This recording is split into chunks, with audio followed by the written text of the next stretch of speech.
Good afternoon, কেমন আছেন আপনারা? আশা করি ভালো আছেন। আমরাও বেশ ভালো আছি। তবে বেশ ভালো আছি না কি ভালো আছি আমি ঠিকঠাক বলতেও পারছি না। কি আর বলবো, তাই না? এত গরম, এত গরম, এই গরমটা নেওয়া যাচ্ছে না, অতিরিক্ত গরম। তো যাই হোক, গরম তো আছেই। তো আজকে কিছু রান্না করতেও পারিনি। এদিকে বোনের মর্নিং ডিউটি ছিল, বোন ডিউটিতে গেছে। আর টিটু এত দুষ্টুমি করছে সকাল থেকে। বাবান বাড়িতে আছে তো। হ্যাঁ, যাই হোক, যা হোক করে একটু রান্না করেছি। তো সব কিছু সবজি দিয়ে, পনির দিয়ে একটা রসা রসা তরকারি করেছি। আর একটু আলু মাখা করেছিলাম, ভাত। এটুকুই, অনেক কষ্টে করতে পেরেছি, সেই অনেক। আর এদিকে টিটু, বাবান ওরা খেয়ে নিয়েছে বলতে বাবানকে তো খাবার দিলে প্লেটে করে ও খেয়ে নেয়। আর টিটুকে খাইয়ে দিয়েছিলাম, খাইয়ে বিকেলবেলা, দুপুরবেলা ঘুমিয়ে গেছিলো। আর এখন হচ্ছে বিকেলবেলা, টিটুকে নিয়ে বিকেলবেলা ছাদে আসছি। টিটু প্রচণ্ড দুষ্টুমি করছিল। আর বাবানকে টিউশনিতে দিয়ে আসছি, ও টিউশনিতে গেছে। তারপর টিটুকে নিয়ে আমি ছাদে আসছি। আর টিটুর এদিকে কিন্তু এই যে মাথায় চুল নেই, নেড়ু মাথা। কয়েকদিন আগে ওকে টাকলু করা হয়েছিল। তো প্রচণ্ড গরম ঘরের ভেতরে, তো ওই জন্য না থাকতে ইচ্ছে করছিল না রুমের ভেতরে। ভাবলাম একটু ছাদে যাই, আর ছাদে একটু তাও হাওয়া লাগছে। আর এত অতিরিক্ত গরম, সেটা আর সহ্য করতে পারছি না। তো যদিও বাড়িতে এসি আছে, কিন্তু এসি থাকলেও যে সবসময় এসিটা চালিয়ে একটা রুমের মধ্যে ঢুকে বসে থাকলে তো আর একটা বাচ্চার ঘরে হবে না, তাই না? আর আমার মেয়ে টিউশন, স্কুল, এগুলো পুরোটাই আমাকে দেখাশোনা করতে হয়। তাছাড়া টিটু আছে, টিটুকেও ছোট বাচ্চা তো, একটা ঘরের মধ্যে একদম থাকতে চায় না, ওকে একটু বাইরে বেরোতেই হয়। ওকে নিয়ে বাইরে না বেরোলে থাকবেই না ও ঘরের ভেতর। তো যাই হোক, এখন সন্ধেবেলা, বোন তো দুপুরবেলা 3:30-4টার সময় ডিউটি থেকে চলে আসছিলো, মর্নিং ডিউটি যেহেতু। তো আসার পর একটু রেস্ট নিয়ে এখন সন্ধেবেলা সবাই মিলে রেডি হয়েছি, যে বাবান বায়না ধরেছে যে ওকে একটু মেলায় নিয়ে যেতে হবে। তো আমাদের বাড়ির সামনে একটা কী যেন মেলা হচ্ছে, মাঠে, ওই মাঠে মাঝে মাঝেই মেলা হয়। তো বেশ অনেক দিন ধরেই রাস্তায় যাচ্ছি আসছি বাবানকে নিয়ে, টিউশন, স্কুল, গানের ক্লাস, নাচের ক্লাস। তো যাই হোক, মেলাটা চলছে দেখছি। তো বাবা নাকি বায়না ধরেছে যে আমার তো এবার স্কুল খুলে যাবে, তো আমাকে নিয়ে চলো সন্ধেবেলায় একটু মেলায় ঘুরে নিয়ে আসবে। তো আমি, বোন, টিটু, বাবান সবাই মিলে রেডি হয়ে স্কুটি নিয়ে বেরিয়ে পড়েছি। এদিকে বোন গেছে এটিএমে টাকা তোলার জন্য।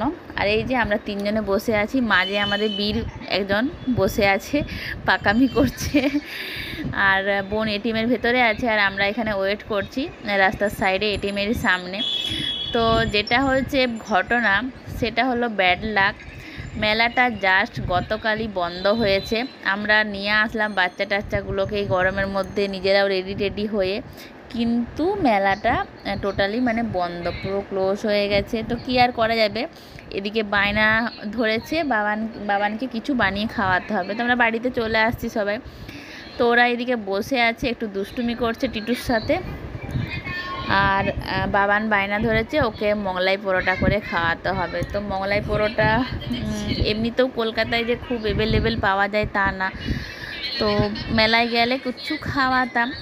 তো ফেরার সময় আবার আলুটা শেষ হয়ে গেছিলো। আলু আর একটু পেঁয়াজ আর একটু চিকেন, এগুলো নিয়ে আসছি। তো যেহেতু বাড়িতে ছিল না, কি আর করা যাবে, তাই না? তো এখন কিচেনে চলে আসছি। কিচেনে আসার পর একটু ময়দা মেখেছি। তো কি করা যায়, তো ময়দাটাকে ভালো করে মেখে এখন আধ ঘন্টা তো ঢাকা দিয়ে রাখতে হবে, তারপর দেখি কি করা যায়। তো কী আর করবো, তো ভাবছি একটু মোগলাই পরোটাই করে দেব। আর বাবান ওটা পছন্দও করে। তো এইদিকে আমার বিস্কুটের গুঁড়োও ছিল, ওটা আমি পুরোটা ভিডিওতে করতে পারিনি। আর এত গরম না, এখন ভিডিও টিডিও করাও যায় না, কি বলবো, যতটুকু না করলে নয়, বা করতে পারি না এত গরমের জন্য। কিছু একটু করে খেতে পারলে হলো, কিছু একটু কাজ করে নিতে পারলে হলো, এরকম একটা ব্যাপার। তো আমি আদা রসুন পেস্ট আর সব কিছু মশলা টশলা ভেজে, তারপর বিস্কুটের গুঁড়োটা আমি ভালো করে শুকনো খোলায় ভেজেছি ওই মশলাগুলোর ওপরে। তো ওটা একটা খুব সুন্দর একটা ফ্লেভার আসছে, ওটাতে একটা মশলাও দেওয়া হয়েছে। তো এখন আমি ওই কড়াইয়ে তেলও দিয়ে দিয়েছি। এবার একটু আমি আমার মতো করে একটু মোগলাই পরোটা করে দেব।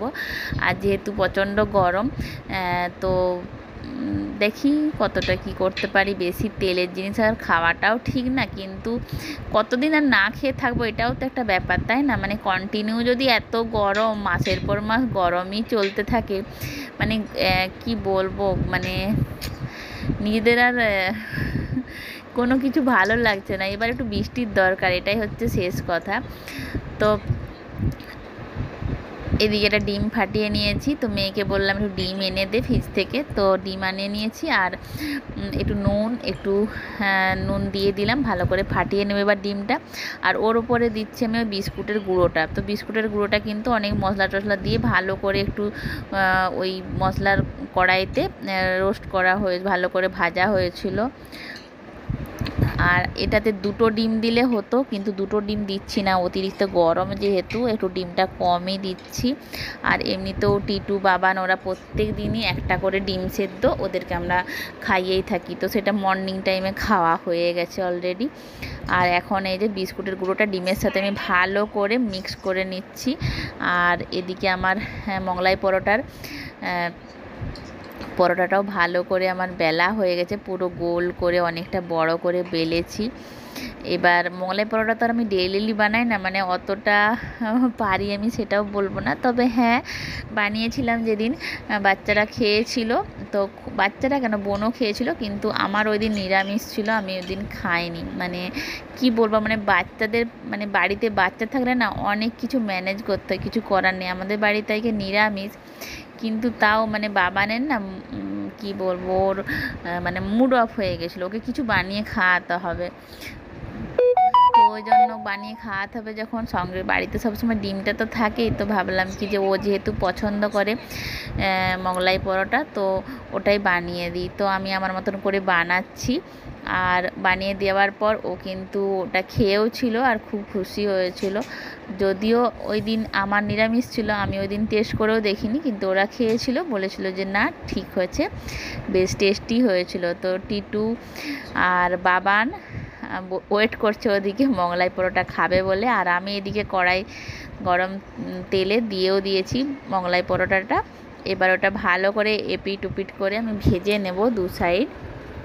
তারপর ওটা পিস পিস করে কেটে আর একটু সস দিয়ে দিলেই কিন্তু ওরা ওদের মতো করে খেয়ে নেবে। আর আমি ডিমটা এমনিতে একটু কম দিয়েছি, মানে এত অতিরিক্ত গরমের জন্য। বাচ্চা মানুষ তো খেয়ে নেবে, কিন্তু পরে আবার শরীরে অসুবিধা হবে। সব সময় তো ওরা বোঝে না, না মানে অনেক সময় বাচ্চাদেরকে কি বলবো, মানে বোঝানোর চেষ্টা আমরা সবসময় করে থাকি, কিন্তু বোঝে না। তো টিটু তো বোঝেন, অত কিছু জানেই না, অত ছোট। কিন্তু বাবান যেহেতু মেলাতে গিয়েছিল, ও খুব এক্সাইটেড ছিল যে যাচ্ছি কিছু খাবো আরে, বা যাই হোক। তো ছোট বাচ্চা তো তো কী আর করা যাবে। তো অনেকে হয়তো ভাববে যে নিরামিষ এমনি নিজে নিরামিষ করেছে, কিন্তু বাচ্চার জন্য ডিম দেওয়া খাবার বানাচ্ছে। তো কিছু করার নেই, ছোট বাচ্চা থাকলে এগুলো করতেই হয়। আর এগুলো নিয়ে অত আমি নিজে নাই বা খেলাম, তাই না? বাচ্চার জন্য এগুলো মানে মা তো এগুলো অ্যাডজাস্ট করতে হয়। তো যাই হোক, এখন মোগলাই পরোটাটা আমার ভাজা হয়ে গেছে এপিট ওপিট করে 2 সাইডই। তো এবার আমি ভালো করে তেলটা ছেঁকে নিচ্ছি যতটা পারি, যে তেলটা মানে ঝেড়ে ঝেড়ে তুলছি মোগলাই পরোটাটা। তারপর এটা পিস পিস করে কেটে আর আমার মা বুড়িটাকে দিয়ে দেব, দিলে ও কিন্তু খেয়ে নিলে অনেকটা মানে শান্ত হয়ে যাবে। মানে দুধ জাতীয় কিছু খাবার দিলে, দুধ জাতীয় বলতে অন্য কিছু না, মানে দুধের যদি কমপ্লেন দিই 1 গ্লাস, তখন ঠোঁটটা মানে ফুলে যাবে, ভালো লাগবে না। তারপর দুধ কর্নফ্লেক্স দিলে খাবে না, দুধ কমপ্লেন দিলে খাবে না, দুধ ওটস দিলে খাবে না, নয় খাবে, মানে অনেক কষ্টে যদি একটু খাওয়াতে পারি, এই আর কি। তো ওটা সকাল টাইমেই দেবার চেষ্টা করি, বিকেলবেলা ও খেতে চায় না।